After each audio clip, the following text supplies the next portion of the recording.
You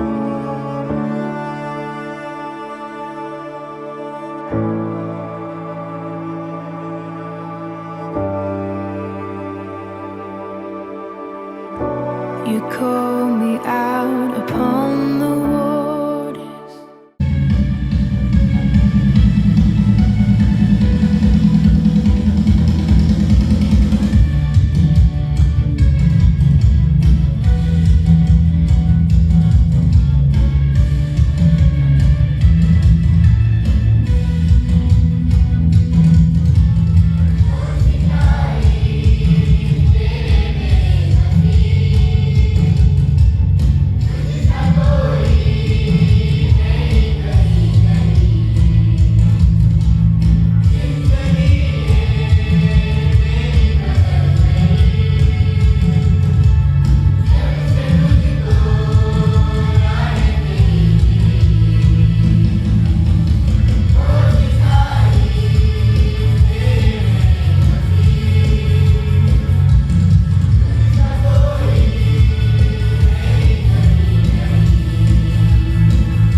आपण सर्व मिळून करणार आहोत. स्तोत्र संहिता 150 आपण काढणार आहोत आणि ते आळीपाळीने वाचणार आहोत आणि त्यानंतर प्रेषितांचा विश्वास मताधिकार देखील आपण एकत्रित रीतीने मांडणार आहोत. वचनाचा आदर सन्मान करून आपल्या जागेवर आपण उभं राहणार आहोत.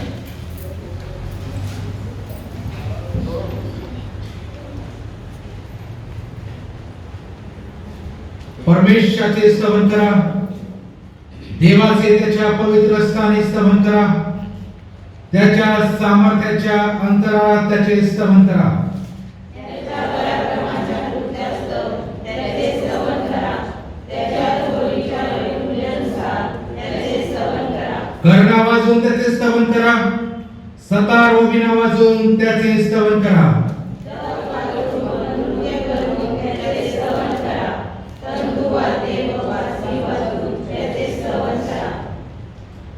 खनखनणारे टाळ वाजवून त्याचे स्तवन करा, झणझणणाऱ्या झांजा वाजवून त्याचे स्तवन करा.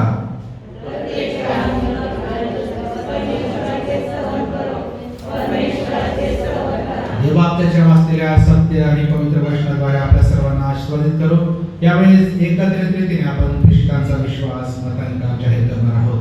सर्व समर्थ देव पिता, आकाश व पृथ्वी यांचा उत्पन्न करता, त्याचवर मी विश्वास ठेवतो आणि त्याचा एकुलता एक पुत्र येशू ख्रिस्त आमचा प्रभू, जो पवित्र आत्म्याच्या योगाने गर्भरूपी झाला, कुमारी मरियेच्या उदरी जन्मास आला, पंत पिलाताच्या वेळेस ज्याने दुःख भोगले, ज्याला वधस्तंभाला खिळले, जो मरण पावला व ज्याला पुरले, जो मृतलोकात उतरला व तिसऱ्या दिवशी मेलेल्यातून पुन्हा चढला आणि सर्व समर्थ देव जो पिता त्याच्या उजवीकडे बसला आहे, तेथून जिवंतांचा व मेलेल्यांचा न्याय करावयास जो येणार आहे, त्यावर विश्वास ठेवतो. पवित्र आत्मा, पवित्र सार्वत्रिक मंडळी, पवित्र जनाचा सहभागीपणा, पापांची क्षमा, देहाचे पुनरुत्थान आणि सार्वकालिक जीवन याविषयी मी विश्वास धरतो. आमेन. मंडळीने खाली बसावे. त्यावेळेस थोडक्यात आपण मध्यस्थीच्या प्रार्थनेकडे आपण जाणार आहोत आणि प्रभूचे आभार मानूया. 7-8 महिन्यानंतर आपल्याला आज त्याच्या भक्ती मंदिरात येण्याची संधी प्रभूने दिलेली आहे आणि सगळ्या प्रकारच्या या आजारापासून आपला बचाव केला, सांभाळ केला, त्याबद्दल आम्ही प्रभूचे गौरव करूया. थोडक्यात आपण एकत्रित प्रार्थनेमध्ये आपण जाणार आहोत. प्रार्थना करू. सर्व समर्थ आमच्या स्वर्गीच्या पित्या, आम्ही तुला धन्यवाद देतो. तू किती चांगला आहे याचा अनुभव आम्हाला नित्य तू देतो, दररोज देतो, प्रति दिवशी प्रति क्षणी तू देतो. प्रभू, तुझा प्रेमळ हात आमच्यावर सदैव आहे. तू समान तुझ्या बाजूला दुसरा असा कोणी देव नाही, ज्या तू आम्हाला निवडलंस, ज्या तू आम्हाला पाचारलंस, तुझी लेकरं होण्यासाठी, तुला आपण बापा म्हणून हाक मारण्यासाठी प्रभू तू आम्हाला निवडलंस. म्हणून देखील तुझे आभार मानतो. आम्ही प्रभू तुझ्यापासून दूर होतो, तुझी अवज्ञा करणारे होतो. आम्ही पातकी, बंडखोर आणि ताट पाण्याचे तिसऱ्या लोकांसाठी प्रभू आम्ही पुष्कळदा वागत होतो, पण तू आम्हाला त्यातून काढलंस आणि तुझे होण्यासाठी प्रभू तू आम्हाला निवडलंस. म्हणून देखील तुझे आभार मानतो, तुला धन्यवाद देतो. तुझी दया, तुझी कृपा प्रभू, तुझी प्रीती, तुझा चांगुलपणा सदैव आमच्यावर आहेस आणि म्हणून देखील मनपूर्वक तुझे आभार मानतो. मागील 8 महिन्यापासून प्रभू जरी आम्ही तुझ्या मंदिरापासून दूर होतो, तरी आम्ही तुझ्यापासून दूर नव्हतो, तू आमच्यापासून दूर नव्हता. तू आमचा हात आपल्या हातात घेऊन आम्हाला रोज तू चालवत होतास. सर्व आजारांपासून, भयापासून, भीतीपासून, सर्व सैतानाच्या डावपेचापासून, अडथळ्यापासून, फासापासून प्रभू तू आम्हाला सावरलं, आमचा बचाव केला, आमचं संरक्षण केलं, आमचा प्रतिपाळ केला आणि परत एकदा आठवण करून दिली की तू आमचा उत्तम मेंढपाळ आहेस, तू आमचा सोडविणारा आहेस, तू आमची त्या विशाल खडकाची छाया आहेस. तुझ्या पंखाच्या छायेत आम्हाला आश्रय आहे. तुझ्या उजव्या हाताने प्रभू तू आम्हाला सावरला आहे. याचा अनुभव तू आम्हाला प्रतिदिवशी येऊ दिला. म्हणून देखील तुझे आभार मानतो, तुला धन्यवाद देतो. आमच्या मंडळीने मागील सप्ताहभर जो गृह सणाचा प्रभू लाभ घेतला ऑनलाईन संदेशाद्वारे, त्याबद्दल तुझे आभार मानतो. पुष्कळांशी तू बोललास, आणि पुष्कळाचा स्पर्श केला म्हणून देखील प्रभू आम्हाला तुझे आभार मानतो. परत एकदा आम्ही प्रार्थना करतो आमच्या मंडळीसाठी, मंडळीतील सर्व लहान थोरांसाठी प्रभू आजवर आम्हाला तू सुरक्षित ठेवलं, यापुढे देखील आम्हाला तू सुरक्षित ठेव. आज आगमनाचा पहिला रविवार आम्ही पाळत आहोत, सेलिब्रेट करत आहोत. प्रभू येशू ख्रिस्त 2000 वर्षापूर्वी जो बालक म्हणून जन्मास या जगात जन्मास आला आम्हा सर्वांसाठी, अखिल पृथ्वीसाठी प्रभू, त्याने आमच्या सर्वांचे पाप स्वदेही वाहिले आणि म्हणून त्याची आठवण करण्यासाठी प्रभू हा रविवार प्रतीक तू आम्हाला दिलास म्हणून देखील तुझे आभार मानतो.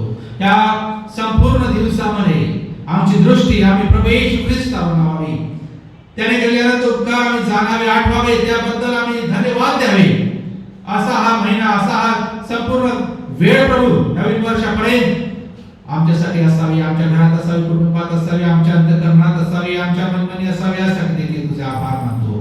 परत एकदा तुला धन्यवाद देतो प्रभू. या महामारीपासून तू आमचा बचाव केला, आमचं रक्षण केलं. कितीतरी लोक प्रभू ह्या आजारामुळे हे जग सोडून गेले आहेत, परंतु आमचा तू एकवर बचाव केला, सांभाळ केला. मिशन कंपाऊंड मध्ये, मिशन कंपाऊंडच्या बाहेर राहणारे आमचे सर्व प्रिय लोक प्रभू, त्या सर्वांचा प्रभू त्या भयंकर प्रादुर्भावापासून बचाव केला म्हणून देखील तुझे आभार मानतो, तुला धन्यवाद देतो.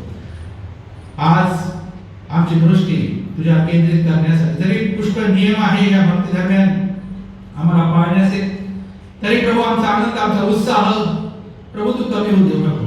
आणि तुला गौरवण्यास, तुला उंच करण्यास, तुझे आभार मानण्यास प्रभू आम्हाला सदैव पुढे. आम्ही आता संघातील सर्व लेकरांचे आभार मानतो, त्यांच्या आई वडिलांचे प्रभू आम्ही आभार मानतो की एवढ्या भयंकर काळामध्ये देखील त्यांनी प्रॅक्टिस करण्याचं सोडलं नाही, गीतांचा सराव त्यांनी केला आणि तुझ्या भक्तीमध्ये, तुझ्या उपासनेमध्ये, तुझ्या स्तुती स्तवनामध्ये प्रभू ते कधी मागे राहिले नाही, तुझं कार्य कधी ते मागे राहत नाही. आणि त्यांचा आवेश प्रभू तू असाच तू ठेवलेला आहे म्हणून देखील तुझे आभार मानतो. यापुढे प्रभू त्यांना अधिक आशीर्वादित कर, त्यांचा उपयोग तुझ्या राज्याच्या वाढीसाठी तू करून घे. त्यांचे सर्व मार्ग तू मोकळे कर, त्यांचं भविष्य तू आपल्या हातामध्ये सुरक्षित कर. त्यांच्या कुटुंबाला, आई वडिलांना प्रभू तू आशीर्वादित कर. परत एकदा सर्व मान, महिमा, गौरव प्रभू येशू तुला देतो. प्रभू येशूच्या नावाने प्रार्थना केली म्हणून आहे, आमेन.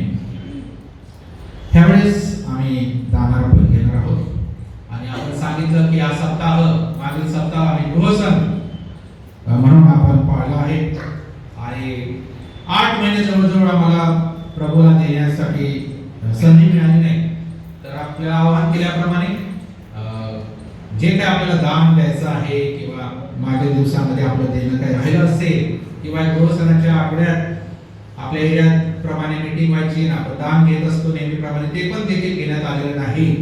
तर त्या अनुषंगाने आपल्याला देण्याची संधी आहे. एकाच दानामध्ये आपण दोन्ही गोष्टी टाकू शकतात, कारण वेळेचा अभाव आहे. आपल्याला काही वेळा चर्च सर्व्हिस ओव्हर करावी लागणार आहे आणि त्यानंतर दुसरी चर्च सर्व्हिस विभागाप्रमाणे आपल्याला ठाऊक आहे दुसरा विभाग या ठिकाणी येणार आहे 10:30 आणि म्हणून आपल्याला लिमिटेशन असल्यामुळे आपण दान, एकाच दानात 2 दान आपण यावेळेस देऊ शकतात. तर संघाला परत एकदा विनंती करतोय की त्यांच्याद्वारे होत असताना आपण आपलं दान प्रभूच्या मार्गाला अर्पण करावे.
मुक्ताबाई जगदीश ससाने नाशिक दरवर्षी आम्हाला नाताळच्या दरम्यान मेणबत्त्या देत असतात. ह्या वर्षी देखील त्यांनी 5 डझन मेणबत्त्या अतिशय स्टँडर्ड क्वालिटीच्या दिलेल्या आहेत. त्याचबरोबर आमचे जे गेटचे लाईट्स आहेत त्याचे जे कव्हर आहे कोणीतरी ते फोडले मागील दिवसात आणि ते देखील कव्हर त्यांनी 2 पाठवलेले आहेत आणि प्रभू त्यांना आशीर्वाद देऊ. नाताळामध्ये प्रभू कोणाचा उरी राहत नाही आणि त्याबद्दल सर्व आशीर्वाद प्रभू त्यांना देव होईल ते प्रभूच्याने आपण प्रार्थना आपण करणार आहोत. आल्या दानावर आपण आशीर्वाद मागणार आहोत आणि विनंती करतो मंडळीचे सेक्रेटरी पुढे येतील या विनंतीसाठी आणि दानासाठी ते प्रार्थना करतील. आपण प्रार्थना करू. पवित्र पवित्र जगदीश परमेश्वरा, तुझ्या कृपा तुझे दयाचा कृपा आज हा सुंदरसा देव दिला धन्यवाद देतो. आज तू सांभाळ केला लागणार गजापुराला धन्यवाद देतो. त्यापुढे देखील माझं तो सहाय्य करा लागणार गजापुर विशेषतः कोरोनाचा प्रादुर्भाव अतिशय असताना आमचं संरक्षण केलं बचाव केला धन्यवाद देतो. तसं ते विशेषतः पहिल्या रविवाराच्या आगमनाच्या दिवशी आम्हाला चर्चमध्ये येण्याची संधी दिली धन्यवाद देतो. विशेषतः तुझ्या बंधारामध्ये आम्ही काही स्वयंपेठ दिले नाही परंतु आमच्या ऐपतीप्रमाणे आमच्या इच्छेप्रमाणे दान दिले या दानामध्ये चर्च वर्गणी तसंच दशाव इतर दान तसं दिलेले या दानाचा तो स्वीकार कर. या दानाचा उपयोग करून आमच्या मंडळीच्या राज्याच्या वाढीसाठी म्हणजे दान आशीर्वादित केला दानाचा स्वीकार कर. ही लहानशी प्रार्थना तुझ्या गोष्टी नंतर काही आमेन.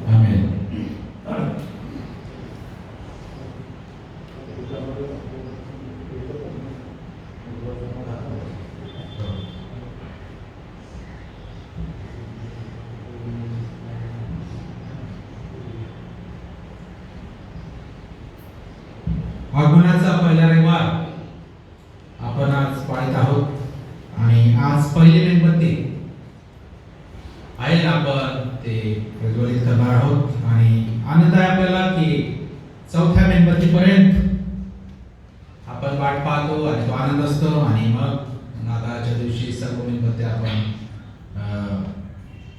आपण पेटवत असतो. आज पण आपण पहिली मेणबत्ती एसी चर्च शहादा आपण पहिली मेणबत्ती आपण पेटवणार आहोत. मी विनंती करत सगळ्या मंडळींनी आपण उभं राहायचं आहे. आणि मेणबत्ती पेटवत असताना सर्वांच्या अगदी तोंडी पाठ असलेलं वचन योहान 3:16 देवाने जगावर एवढी प्रीती केली ते आपण ते वचन म्हणत असताना मेणबत्ती मग पेटवण्यात येईल.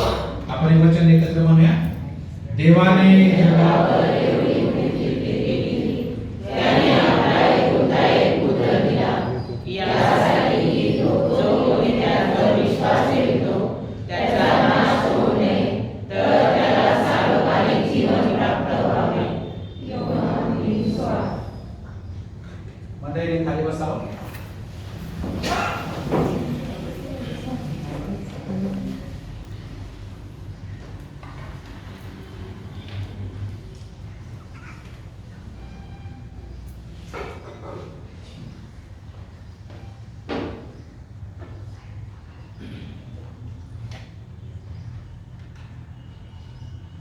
सूचना आहे.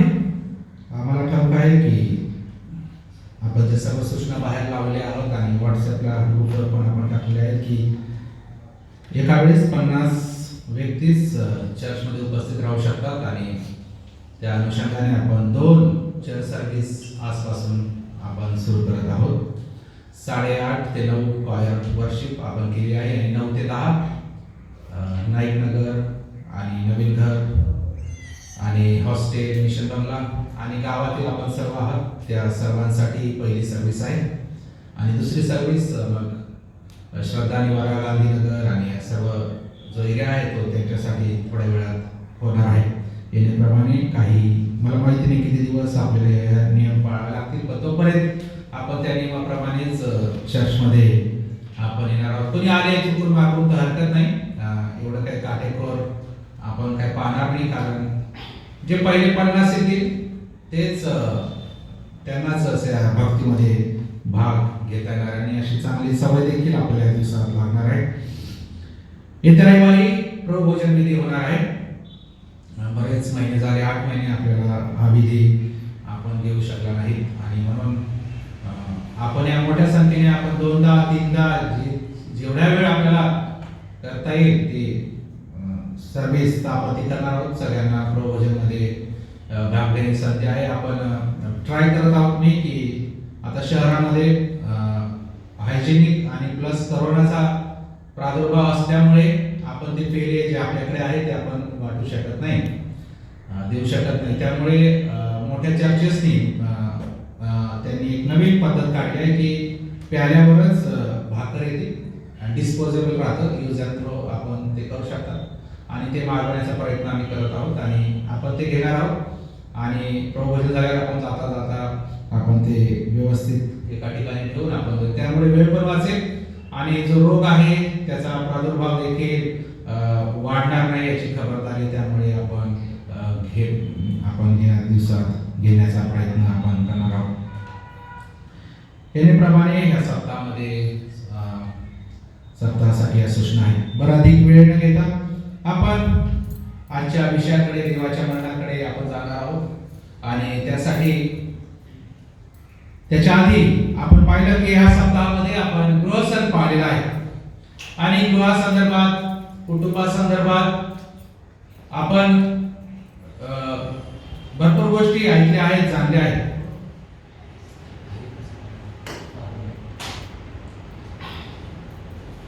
आणि प्राचीन काळापासून आमच्याकडे जेव्हा मिशनरी होते तेव्हापासून या गृहसणाच्या मागची संकल्पना किंवा त्याचा अर्थबोध प्रभू येशू ख्रिस्ताच्या आगमना अगोदर आमच्या घराची साफसफाई, रंगरंगोटी आणि एक प्रकारे प्रतिकात्मक रीतीने प्रभू येशू ख्रिस्ताचं आगमन आमच्या कुटुंबात होता यासाठी त्या गोष्टी होत्या किंवा आहेत. परंतु त्याही बरोबर जसं आमचं घर आम्ही स्वच्छ करतो त्याप्रमाणे ज्या घरामध्ये देव आणि येशू राहू इच्छितो ते म्हणजे आमचं अंतःकरण आणि या जगिक घरापेक्षा, भौतिक वस्तूपेक्षा अंतःकरण ज्या ठिकाणी प्रभू येशू ख्रिस्त राहू इच्छितो आणि जे प्रतिकात्मक प्रभू येशू ख्रिस्त आता काय नवीन बाळ म्हणून येणार नाही, आता तर तो मंडळीला घ्यायला येणार आहे, परंतु ती आठवण आम्ही करतो की तो बाळ म्हणून या जगात आला आणि त्याच्यासाठी आमचं अंतःकरण शुद्ध असलं पाहिजे आणि म्हणून त्यावर आपण आज थोडक्यात विचार करणार आहोत आणि मनन करणार आहोत. मला आठवतं आपण जेव्हा लॉकडाऊन होण्याच्या आधी आपण धन्यवादावर विचार करत होतो आणि त्यातला एक धन्यवाद आज म्हणजे मत्तई 5 आणि 8 अंतःकरणाविषयीची गोष्ट आपण थोडक्यात पाहणार आहोत, त्यावर मनन करणार. जर कोणाला सापडलं तर वाचण्यास मदत करा. मत्तई 5 आणि 8.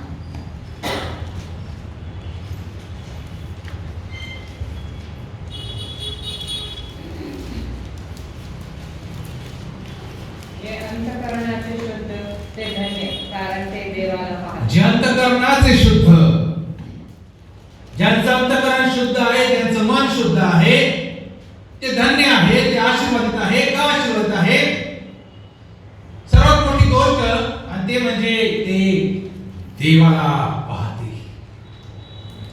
याचा अर्थ कन्फर्म आहे, गॅरंटी आहे ते स्वर्गात असतीलच, कारण ते देवाला बघतील. जिथे देव आहे आणि म्हणून जिथे देव आहे तिथे आम्ही असावं, तिथे आम्ही जावं. यासाठी जर मोठी गोष्ट काय आहे, येशू म्हणतो त्यांचं अंतःकरण, त्यांचं मन, त्यांचं हृदय हे शुद्ध असं. फार मोठी गोष्ट. आपण आपली घरं आपण साफसूफ केली करतो या दिवसामध्ये. मला माहिती नाही त्या दिवसात मिस्टरांनी एक गोष्ट का काढली की गृहस्थानाच्या वेळेस घर साफ करायचे, वर्षभर करत नसते एखाद्याच माहिती नाही, पण आपण रोजच करतो. आणि जसं आपण घर स्वच्छ करतो तसं अंतःकरण आपलं शुद्ध असावं, स्वच्छ असावं आणि केवळ येशूच त्या अंतःकरणात राहणार नाही तर ते त्या व्यक्ती देवाला पाहतील.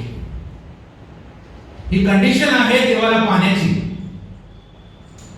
माझी धार्मिकता, मी किती प्रार्थना करतो, किती उपवास करतो, मी किती वचन ऐकतो, ऑनलाईन ऐकतो, ऑफलाईन ऐकतो, किती दान देतो, ही कंडिशन नाही. ज्यांचं अंतःकरण शुद्ध शुद्ध आहे ते देवाला पाहतील बस. अंतकरण काय आहे? अंतकरण मन चित्त हे शब्द पवित्र शास्त्रात वापरलेले आहेत. परमेश्वराने निर्माण केलेले मानवी शरीरामध्ये सर्वात सुरक्षित ठेवलेला जर कोणता अवयव आहे ते म्हणजे हृदय. त्याला सुरक्षा द्यावी म्हणून त्याला फासायचं कवच आहे हृदय. इंजिन आहे, जसं गाडीचं इंजिन असतं त्याप्रमाणे मनुष्याच्या शरीराचं इंजिन हे हृदय आहे, जिथे रक्त प्रवाह फिल्टर होऊन प्रत्येक ठिकाणी पाठवला जातो. जर हृदयात बिघाड झाला तर काय खरं नाही. डोळा, हात जे अवयव दिसतात हे निकामी झाले तरी मनुष्य जगू शकतो, परंतु हृदय बिघडलं किंवा हृदय बंद पडलं तर संपलं. मग फक्त एकच गाणं, किती छान आहे बाबाचं, हेच गाणं.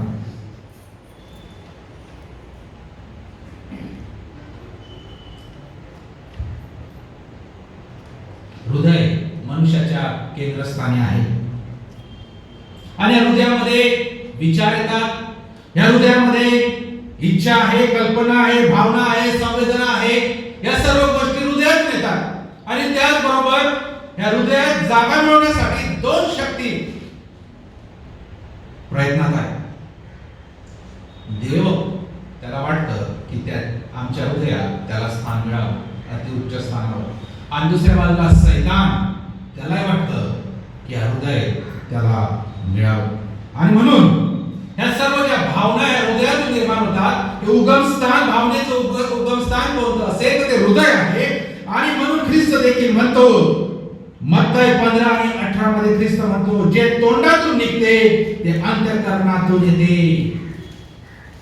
जे आम्ही बोलत आहोत, जे आम्ही बोलतो ते कुठून येतं? ते अंतःकरणातून येतं.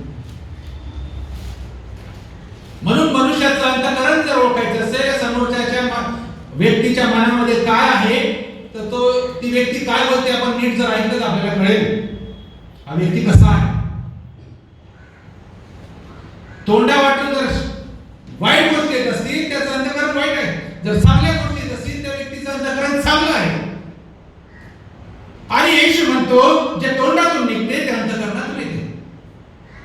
तो आणखी म्हणाला लूक 6 आणि 45 मध्ये, चांगला मनुष्य आपल्या अंतःकरणातील चांगल्या भांडारातून चांगले काढतो, वाईट मनुष्य वाईटातून वाईट काढतो, कारण अंतःकरणात जे भरून गेले आहे तेच मुखावाटे निघणार. परदेश म्हणतो चांगला चांगला कळेल, वाईट वाईट कळेल. फक्त घराची साफसूफ करून चालणार नाही, आमच्या अंतःकरणाची साफसूफ करणं, ते शुद्ध करणं, ते स्वच्छ करणं, कारण ते स्वतः येशू राहण्यास इच्छुक आहे. आणि अशा मळी किंवा घाण असलेल्या ठिकाणी येशू राहणार नाही. जेव्हा माणसाचे अंतःकरण हे चांगल्या आणि वाईट गोष्टीचे वसतिस्थान होते, त्या ठिकाणी चांगले असेल तर प्रभू राहतो, आणि जर वाईट असेल तर या जगाचा देव राहतो.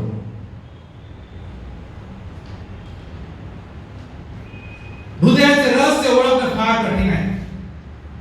आणि म्हणून इर्मिया 17 आणि 9 मध्ये इर्मिया म्हणतो, हृदय सर्वात कपटी आहे आणि त्याचा भेद कोणाला कळतो? कपटी, भयंकर कपटी हृदय आहे, त्याचा भेद कळत नाही.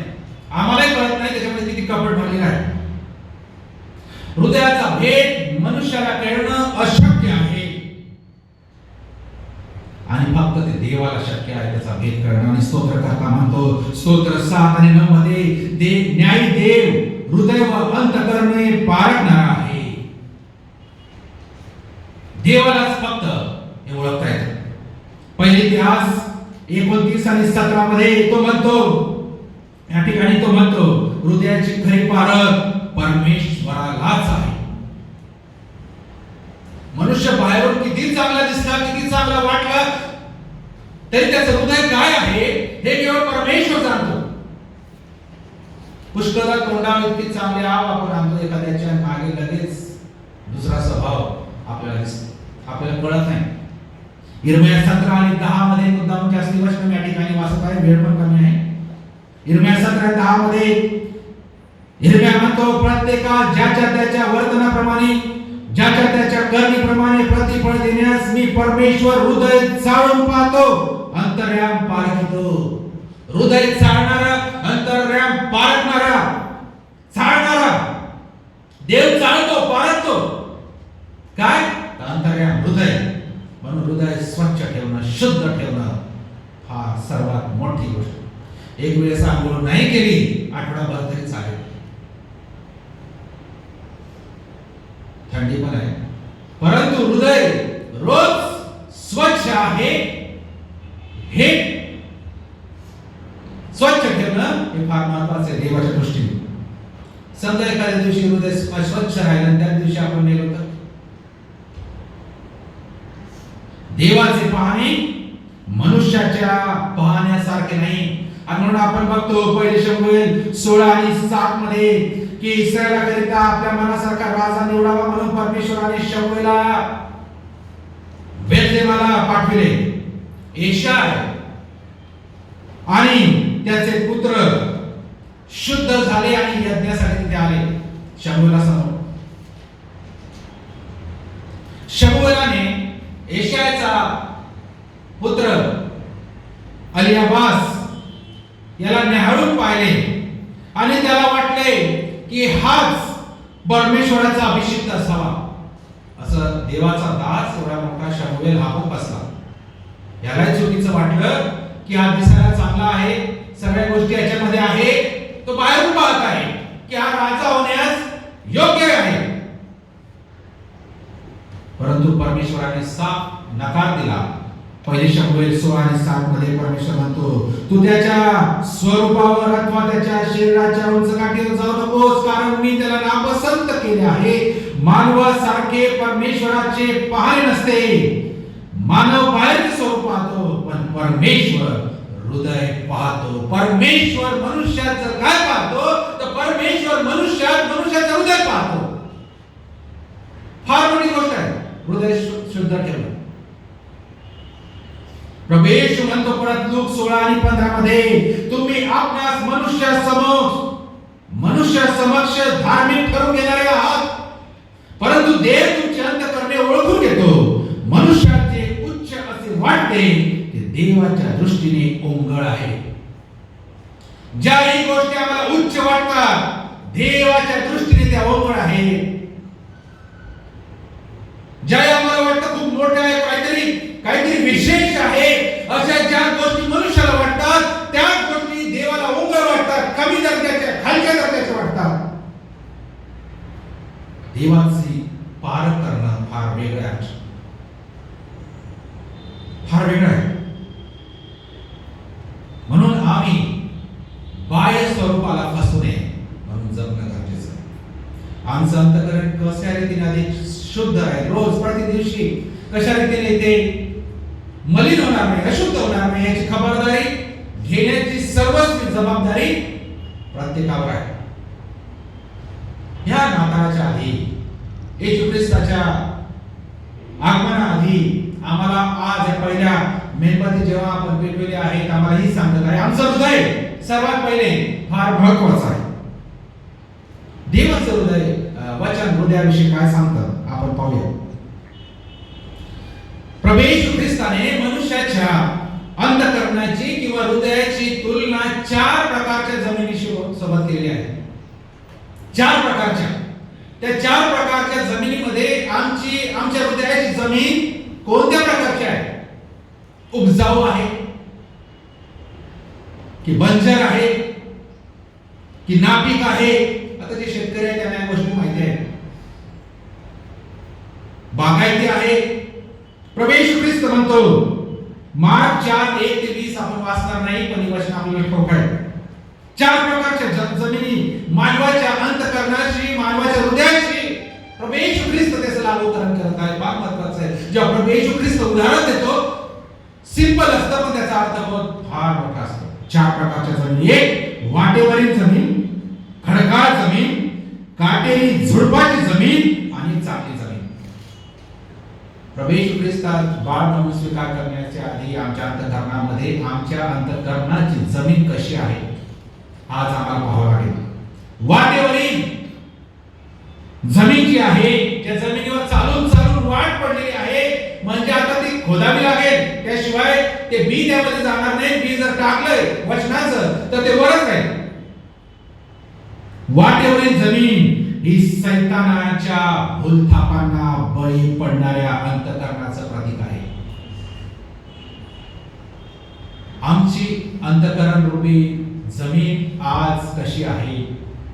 सैतानाने ज्या भूलथापा दिल्या आहे, मी खूप धार्मिक आहे, मी खूप हे, मी असा आहे, तू दुसऱ्यासारखा नाही, तू असा आहे, तू काही आहे, या सर्व भूलथापा भरपूर ज्या गोष्टी त्याला आम्ही जर बळी पडत आहोत, तर आमच्या अंतःकरणाची जमीन ही त्या जमिनीवर चालून चालून जी वाट पडून जी कडक झालेली आहे, अशा जमिनीसारखे काही होऊ शकत नाही. फक्त आम्ही वेगळ्या विश्वामध्ये राहतो, इमॅजिनेशन मध्ये राहतो की असं आहे तसं आहे, वास्तविकतेमध्ये आम्ही जगत नाही. अशी जमीन सैतान काहीतरी आमच्या अंतःकरणात टाकतो आणि त्यावर आम्ही मग वेगवेगळे विचार करतो, रंगवतो आणि त्याच विश्वात आम्ही राहतो. तिथे देवाचं वचन काम करत नाही, करू शकत नाही. किती अभावी लोक आहेत, बी आहे, पण ते आतमध्ये रुजू शकत नाही, फक्त वर पडलेला आहे. दुसरी जी जमीन आहे, पहिल्या जमिनीचं जे रुजत नाही ते सैतान नंतर हिरावून घेतो. दुसरी जमीन खडकाळ जमीन, कठीण अंतःकरणाचे लोक, काहीही करा पाझर फुटणार नाही. कितीही देवाचं वचन सांगा, कितीही अर्थबोध त्यामध्ये करा, पण काय उपयोग नाही. ट्रॅडिशनल ख्रिश्चन परंपरा, फक्त आले, नाताळ आले, गुरुसण आले, गुड फ्रायडे आले, आम्ही गेले, किती मन मेणबत्त्या राख होऊन गेल्या, काय फायदा नाही. कठीण.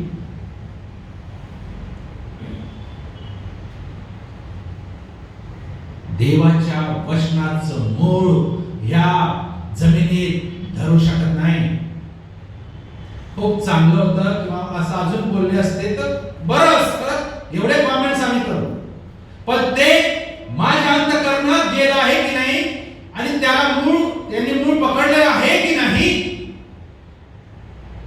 त्याला मी त्या अंतःकरणामध्ये काम करू देत आहे किंवा नाही. जर असं होत नसेल तर आमच्या अंतःकरण रूपी जमिनी खडकाळ. नीतिसूत्र 28 आणि 14 मध्ये आहे, जो आपले मन कठीण करतो तो विपत्तीत पडतो. काही करू शकत नाही खडकाळ जमीनवाल्याचं. निदान वाटेवरचे एखाद्या पाऊस पडला पावसाळ्यात तर काहीतरी मृदू होईल, शक्यता थोडी असेल एखाद्या वेळेस, पण या खडकाळवाल्याचं तर काहीच नाही. नीतिसूत्र म्हणतो, जो आपले मन कठीण करतो तो विपत्तीत पडतो. नीतिसूत्र 29 आणि 1 मध्ये म्हणतो, अशा लोकांचा चुराडा होतो. काय उपयोग नाही, बी वेस्ट झाले, तेच बी दुसऱ्याचं अजून कोणाच्या फायद्यात आलं असतं, पण हे कठीण अंतःकरणाचे लोक यांचं काय नाही. सातत्याने मन कठीण करणाऱ्या फारोला व त्याच्या प्रजेला देवाच्या विपत्तीला सामोरं जावं लागलं आणि त्यांचा चुराडा देखील झाला. कठीण. आणि मागे उपदेशात ऑनलाईन जर आपण ऐकलं असेल या विषयावर भरपूर बोललेलं आहे. देवाला ज्याचा चुराडा करायचा असतो, देवाला ज्याला संपवायचं असतं, त्याचं मन देव कठीण करून टाकतो. फारोने तर जाऊ दिलं होतं. 10व्या पिढीला फारो हरला, त्याने हात टेकले, गुडघे टेकले आणि तो म्हणतो, जा तुझ्या प्रजेला घेऊन, जाऊ दिलं. पण देव तिथे थांबला नाही, देवाला फारोला संपवायचं होतं. आणि देवाने काय केलं? फारोचं मन कठीण केलं, कारण त्याला संपवायचं होतं. देव ज्याचं मन कठीण करतो त्याचं सगळं संपलं. आपण कितीही सांगा, कितीही प्रार्थना करा, कितीही समजा काउन्सिलिंग करा, काही होत नाही, कारण देवानेच ठरवलंय याचा चुराडा करायचा आहे, संपवायचा. म्हणून जर या दुसऱ्या प्रकारच्या जमिनीमध्ये जर आमचे अंतःकरण येत असेल, फार डेंजर गोष्ट आहे, फार डेंजर गोष्ट आहे. तिसरी काटेरी झाडांची जमीन म्हणजे अस्थिर, अस्वस्थ अंतःकरण. डाऊट शंका ही अशी जमीन. पीक तर आहे, जमीन पण ठीक आहे, परंतु त्या जमिनीमध्ये काय आहे? काटे आहे, काटेरी झुडप आहे, संसाराची चिंता आहे, द्रव्याचा लोभ आहे, विषय लोभ आहे. देवाचं गौरव न करू शकणारे लोक आहेत, सर्व आहे. पण त्यांच्या भीती, त्यांच्या शंका यामुळे काही होत नाही. पीक हिरवगार देखील आहे, पण फळ येऊ शकत नाही. ह्याच्यापेक्षा अजून दुर्दैवी गोष्ट, सर्व देवाने उपलब्ध करून दिलं, पण मी फळ देऊ शकत नाही. यांचा ही शब्द फार डेंजर घेण्यात आला. तुम्हाला सर्व दिलं, पण तरी तुम्ही काहीच केलं नाही. आणि चौथी जी भूमी आहे, जमीन आहे, सुपीक, देवाला आवडणारे, पश्चातापयुक्त, शुद्ध झालेल्या अंतःकरणाचे, ह्या जमिनीमध्ये देव कित्येक पट पीक आणतो. हीच जमीन, दुसरी नाही, दुसरी नाही. नोहाच्या काळामध्ये देवाने पाहिलं, उत्पत्ती 6 आणि 5 मध्ये पाहिलं की मानवाच्या मनात येणारे सर्व विचार तरंग एक सारखे वाईट. अरे थोडे फार तर चांगले ठेवा, सर्वच वाईट. कुठे कुठे पाहिलं देवाने? त्यांच्या मनात येणारे विचार पाहिले. मनात, अंतःकरणातले विचार. देव अंतःकरण पाहतो, दुसरं काही नाही. आणि त्याने पाहिलं त्यांच्या मनात येणारे एक सारखे जे विचार आहेत ते वाईटच आहे, दुसरं काही नाही. आणि देवाने सर्व यांचा नाशच करून टाकायचा. पस्तावाला देवाला आहे म्हणजे मानतो. आणि म्हणून निर्मया 17 आणि 9 मध्ये आम्ही बघतो, हृदय सर्वात कपटी आहे, ते असाध्य रोगाने ग्रस्त आहे. सर्वात कपटी, आणि त्याला जो रोग चढलेला आहे त्याला कोणतं वॅक्सिन नाही. करोनाचं तरी येऊन जाईल, पण या कपटी हृदयाचं वॅक्सिन, याची लस शक्य नाही. असाध्य, असाध्य शब्द वापरला आहे. या रोगाने तर ग्रस्त आहे कपटी. कपटी माणसं देवाला चालत नाही. गर्व, कपट, ह्यांना स्पेशल चिंचीच्या झाडाचे लाकड कसे जाळतात आणि पेटलेलं भिजत नाही अशासाठी ठेवले नका. खूप वेळ जाते. कपटी, तो सैतानाचे सेम टू सेम कॅरेक्टर, देवाला बिलकुल चालत नाही. मत्ते 13 आणि 15 आहे, अनेकांची हृदय जड झाल्याने ते देवाच्या गोष्टी समजत नाही. देवाच्या गोष्टी का समजत नाही? की त्यांची हृदय जड झाली. जड कशामुळे? जड कपटामुळे, पापामुळे, अशुद्धतेमुळे जड झाली. आणि जड झाल्यामुळे देवाच्या गोष्टी ते समजत नाही. जर आम्हाला देवाच्या गोष्टी समजत नाही, याचा अर्थ आमची अंतःकरणे आता जड झाली, ओझ्याने जड झाली. आणि म्हणून येशू म्हणतो, कष्टी, भाराक्रांत, ओझ्याने दमलेले तुम्ही काय करा, तुमचं ओझ माझ्याजवळ आणा आणि हलके व्हा. पण आपणच वाहत आहोत. ह्या अंतःकरणातील ओझ फार कठीण आहे, ते आम्ही वाहत आहोत, एकसारखे वाहत आहोत. योहान 12:40 मध्ये आहे, अनेकांची अंतःकरणे कठीण आणि कठोर झाली आहे. वारंवार कठोर, आशा नाही. मत्ते 15 आणि 19 आहे, मानवाच्या अंतःकरणातून सतत दुष्ट कल्पना, खून, व्यभिचार, जारकर्म, चोऱ्या, खोट्या साक्षी, शिवीगाळी निघतात.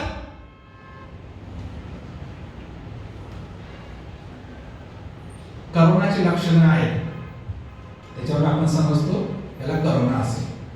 तसं एखाद्याचा नाश होत असेल तर त्याच्या अंतःकरणातून काय निघतात, ह्याचे सिम्पटम्स दिलेले आहेत.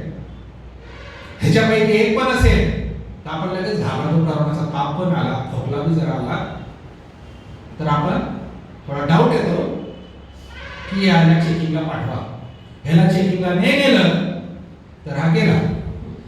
आणि त्याप्रमाणे ह्या मत्ते 15 आणि 19 मध्ये जे सिम्पटम्स दिले आहे त्यापैकी एक देखील माझ्या बरोबर असेल तर मला चेक करावं लागेल आणि नीट वॅक्सिन घ्यावं लागेल आजच देवाच्या वचनाचं, आणि नीट व्हावं लागेल. इतकेच काय तर मार्क 7 आणि 6 मध्ये आहे, ओठांनी देवाचा सन्मान करणाऱ्या अनेकांची अंतःकरणे आजही देवापासून दूर आहेत.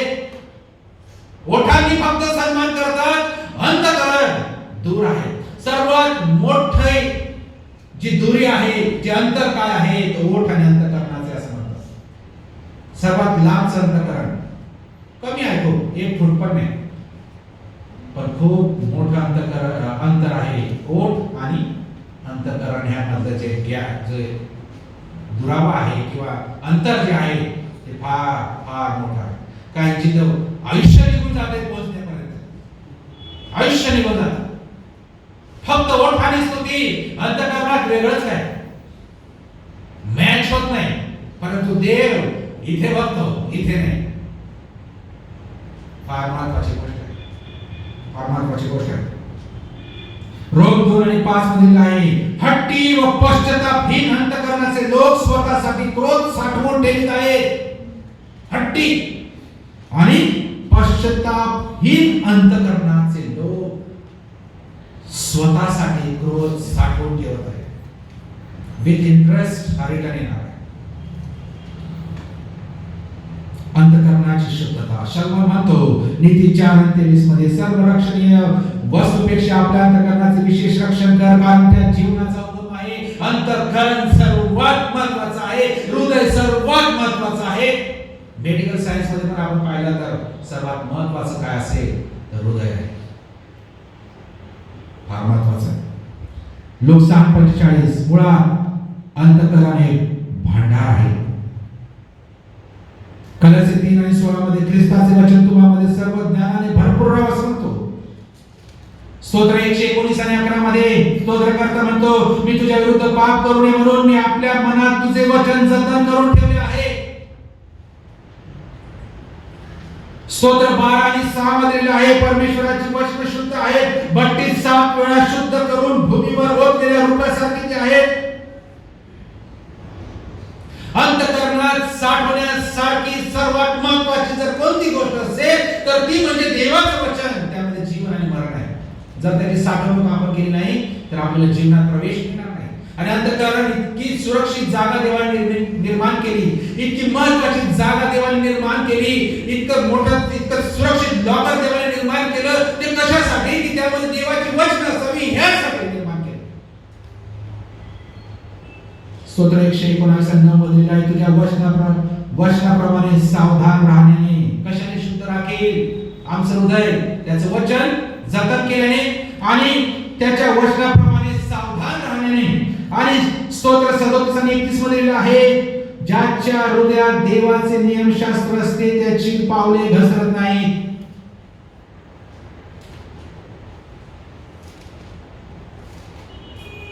पुष्कळ गोष्टी आहेत.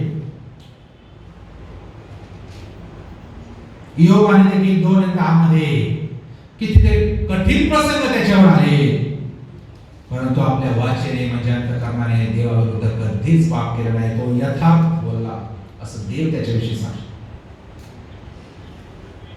शुद्धता कशी मिळवणार? आपण फक्त 5 ते 10 मिनिटं आपण थांबूया इथे बोलत थांबू. शुद्धता आपण कसं मिळवणार? पवित्र देवाने मानवाला शुद्ध आणि पवित्र असं निर्माण केलं, परंतु सैतानाच्या गोड बोलण्याला फसून आदाम हवा यांनी पाप केलं आणि पाप अशुद्धतेचं मूळ बनले.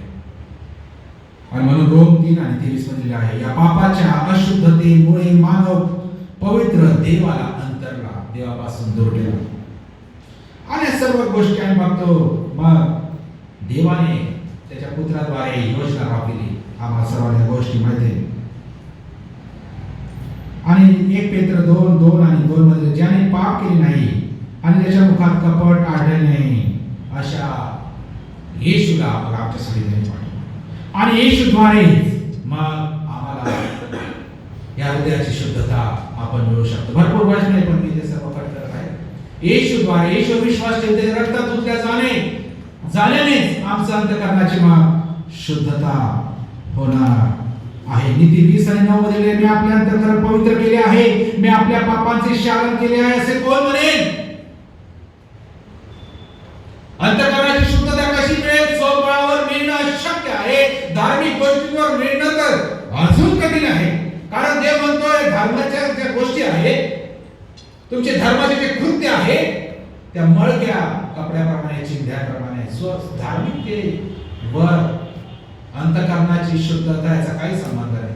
आपल्यापेक्षा जास्त धार्मिक इतर समाजाचे लोक आहेत, पक्षांना देखील पाणी पाजतात. खूप खूप धार्मिक लोक जगामध्ये आहेत. म्हणून स्तोत्र 139 23 आणि 24 मध्ये आहे, हे देवा माझी झडती घेऊन माझे हृदय जाण, मला कसोटीस लावून माझे मनोभाव तपास, माझ्या काही दुष्टपणाकडे काही प्रवृत्ती असेल तर पहा, मला सनातन मार्गाने ने. तो अशुद्ध हृदय बदलायला तयार आहे. तो वचन देतो, अशा प्रकारचं वचन देतो. आपण वचन देऊया पहिल्या मेणबत्तीला, माझे हृदय तपास, त्याची झडती घे, काही असं त्याच्यामध्ये अशुद्धता ते तू काढ. आणि हेच घे 36 आणि 26 मध्ये आहे, मी तुम्हाला नवे हृदय दे, तुमच्या काही नवा आत्मा घाली, तुमच्या देहातून पाषाणमय हृदय काढून टाकी व तुम्हाला मांसमय हृदय देईन. आणि योएल 2:12 ते 14 मध्ये आहे, हट्टीपणा सोडून पश्चाताप करा, आपली वस्त्र नव्हे तर आपले हृदय फाडा. स्तोत्र 51 2 आणि 10 पर्यंत वाचलं. हे देवा माझ्याकडे शुद्ध हृदय उत्पन्न कर, माझ्याकडे स्थिर असा आत्मा परत घाल. इर्मिया 14:4 मध्ये तो आपल्या अंतःकरणाची अशुद्धता धुवून टाक, म्हणजे वाशील. तुझे वाईट विचार तुझ मध्ये कोटवर वसणार. जे अंतःकरणाची शुद्धता देवाला पाहतील, कारण ज्याचं अंतःकरण शुद्ध आहे तेच लोक देवाला पाहणार आहेत. आणि एक कंडिशन आहे, परमेश्वराने जेव्हा मोशेला झुडपात अग्नीद्वारे दर्शन दिले तेव्हा देवाने त्याला काय सांगितलं? पहिले तू आपल्या पायातले जोडे काढ. का? कारण ज्या ठिकाणी तू उभा आहे ती जागा पवित्र आहे. निर्गम 3:5-6 मध्ये, ज्या जागी तू उभा आहेस ती भूमी पवित्र आहे. परमेश्वराच्या तेथील सानिध्याची जाणीव होताच मोशेने आपले मुख झाकले, कारण देवाकडे दृष्टी लावायस तो धसला नाही. ज्या ठिकाणी आम्ही आहोत ती जागा पवित्र आहे. आपण जर उदाहरणार्थ चर्च पाहिलं तर आपण आपले जोडे, आपले पायदान आपण बाहेर काढून देतो. आता भरपूर चर्चेस मध्ये आत पण घालून देतात. आता त्या देव या जुन्या मातीच्या दगडाच्या बिल्डिंग मध्ये राहत नाही, देव अंतःकरणात राहतो. बरं, त्याच्या समजेचा तो प्रश्न आहे. पण त्याच्या मागचा दुसरा उद्देश पण आहे की हे मंदिर घाण होणे. आपण सर्वत्र फिरतो त्याच जोड्यांनी चप्पल शूजने, आणि ते जर मंदिरात आलं तर मंदिर पण घाण होऊ शकतं. हाही त्याच्या मागचा उद्देश आहे. जर आपल्याला ह्या गोष्टी जर समजतात तर ज्या ठिकाणी देव राहू इच्छितो, जे अंतःकरण, ती जागा पवित्र असणं किती महत्वाचं आहे. जर देवाला आमच्या अंतःकरणात राहावं असं आम्हाला वाटतं, येशूने आमच्या अंतःकरणात असं राहावं वाटतं, तर जिथे येशू राहतो ती जागा पवित्र असावी. मग आम्ही इतरांना फिरू शकत नाही, ते मलिन करून ठेवू शकत नाही. फक्त गृहस्थाला ये म्हणतो आणि नवीन वर्षाला जा म्हणतो असं होत नाही. आणि म्हणून जसं आम्ही आमची जोडे मंदिराच्या बाहेर काढतो, मोशेला देवाने सांगितलं ज्या जागेवर तू आहे ती जागा पवित्र आहे, तू आपले जोडे काढ पहिले. प्रतिकात्मक देवाला थोडं पण काही चालत नाही अशुद्ध गोष्टी. तर आम्ही हे आध्यात्मिक झोडे घालून इकडे तिकडे फिरत आहोत चारी दिशेला, आणि त्या अंतःकरणात परत एकदा आम्ही म्हणतो की देवाने राहावं. अंतरात येईल ख्रिस्ता. कशाला येईल? कशाला येईल? आम्हीच त्याला येऊ देत नाही, कारण त्याने आमच्या अंतःकरणात राहण्यासाठी त्यानेच नियम दिलेले आहेत, ते आम्ही फॉलो करत नाही. याकोबाला देवाने दर्शन दिल्यानंतर म्हटले उत्पत्ती 32 आणि 30 मध्ये, तो म्हणतो मी देवाचे मुख प्रत्यक्ष पाहूनही माझा प्राण वाचला. इतका पवित्र तो देव. पुष्कळ गोष्टी आम्हाला त्या ठिकाणी पाहायला मिळतात. देव किती पवित्र आहे आणि त्याच्या समोर उभं राहण्यास, त्याचा मुख पाहण्यास फक्त मोशेने हट्ट केला. देव म्हणतो तू जर पाहिलं तर मरून जाशील. नाही, मला पाहायचंच पाहिजे म्हणाला. तर ठीक आहे, मी जाता जाता थोडासा माझे पाठ थोडीशी दाखवून जातो, काही सेकंदासाठी असेल माहिती नाही. तू त्या कपाऱ्यात गुपचूप लपून बघ. आणि त्याने थोडंसं पाहिलं आणि तेच त्याच्या चेहऱ्यावर इतकं होतं, लाईटकडे आपण पाहू शकत नाही या रीत्या. त्याप्रमाणे ते लोक, इस्रायल लोक, असं त्याला पाहताना आपल्या तोंड झाकत होते स्वतःचे, कारण त्यांना पाहवत नव्हते एवढा प्रकाश त्या मोशेच्या चेहऱ्यातून निघत होता. येशू म्हणतो, जो मला पाहतो ज्याने मला पाठवले त्याला पाहिले. योहान 5:45 मध्ये, योहान 20:29 मध्ये, जे न पाहता विश्वास ठेवतात ते धन्य आहे. या गृहसणाच्या जो सप्ताह आम्ही पाहिलेला आहे, आपल्या घराविषयी, कुटुंबाविषयी आपण या दिवसात ऐकलं आहे. पुष्कळाने ऐकलं असेल नसेल, पण आपल्याला या गोष्टी माहिती आहेत. नाताळाच्या आधी आपण या गोष्टी स्वच्छताकडे आम्ही लक्ष देतो. कुटुंबाकडे आम्ही या गोष्टी कुटुंबामध्ये डिस्कस करतो. पुष्कळ लोक कलर्स करतील वगैरे वगैरे सगळ्या गोष्टी आहेत. आता लॉकडाऊनमध्ये या वर्षाची परिस्थिती वेगळी आहे, पण तरीही त्याची संकल्पना आहे की आमची अंतःकरण आमच्या घराबरोबरच शुद्ध ठेवणं महत्वाचं आहे. कारण जे अंतःकरणाचे शुद्ध आहे तेच देवाला पाहतील. या प्रार्थना करू. प्रभू, आम्ही तुला धन्यवाद देतो, तुझे आभार मानतो. आज आगमनाचा पहिला रविवार आणि पहिली मेणबत्ती प्रभू आम्हाला आमच्या हृदयाची आठवण आज करून देते, अंतःकरणाची आठवण करून देत आहे. आमचं अंतःकरण शुद्ध असल्याशिवाय प्रभू तू त्यामध्ये येशू तू राहू शकत नाही. आणि ते शुद्ध करण्यासाठी तो ख्रिस्त जन्मोत्सव प्रभू आम्ही लवकरच त्याकडे जात आहोत, पाहत आहोत. आणि त्या बाळ येशूचा जन्म आमच्या अंतःकरणात व्हावी प्रत्येकाची इच्छा त्या दिवसात असते. परंतु त्याआधी ती जागा स्वच्छ असणं फार महत्वाचं आहे. तुझं वचन सांगतं प्रभू, ज्या 4 जमिनी आम्ही आज पाहिल्या अंतःकरणाविषयी, आम्ही कोणत्या जमिनीवर आमची जमीन अंतःकरणाची आहे प्रभू. आज ज्या वचन आहे प्रत्येकाची जमीन त्या 4थ्या जमिनीसारखी, म्हणजे सुपीक जमिनीसारखी असू दे. आमच्यातील सर्व विधान, आमच्यातील सर्व अहंकार, हट्टीपणा, गर्व, मत्सर, कटुता बुद्ध तुझ्या नावात दूर कर, अशी त्याच्या मी प्रार्थना करतो. या रात्रात, या दिवसामध्ये आम्हाला आनंदी कर, उत्साहित कर, एकमेकांना गोष्टी सांगून तुझ्या प्रती प्रभू तू येतोय आम्हाला लागलं. पुष्कळ लोक या जगात राहिले नाही, ज्यांना आम्ही ओळखतोय राहिले नाही, पण तू आम्हाला या जगात ठेवतो यासाठी प्रभू अजून वेळाजून संधी आहे. या मेणबत्ती आम्हाला ह्याच गोष्टी सांगू इच्छित आहे. आमच्या अंतःकरण प्रभू आम्ही शुद्ध ठेवा, प्रत्येकाचं सहाय्य कर. प्रभू येशूच्या नावाने प्रार्थना करतो म्हणतो आहे, आम्ही. या आपल्या जागेवर उभं राहणार आहोत, प्रभूने शिकवलेली प्रार्थना म्हणणार आहोत. आशीर्वाद घेऊ, सुवर्ण देव परंपरे गीत गाऊ आणि जे शेवटी आहे वेळ आपण एकमेकांना सलाम करणार नाही, पण शेवटी आपण एक एक करून अशी बाहेर मग आपण जाणार. या आमच्या स्वर्गातील विद्या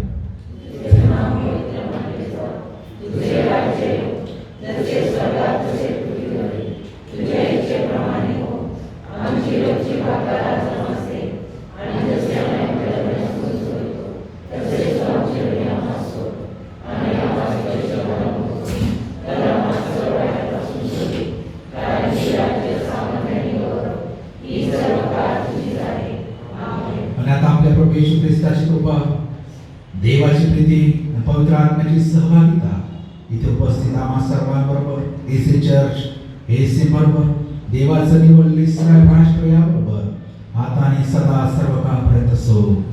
आमेन.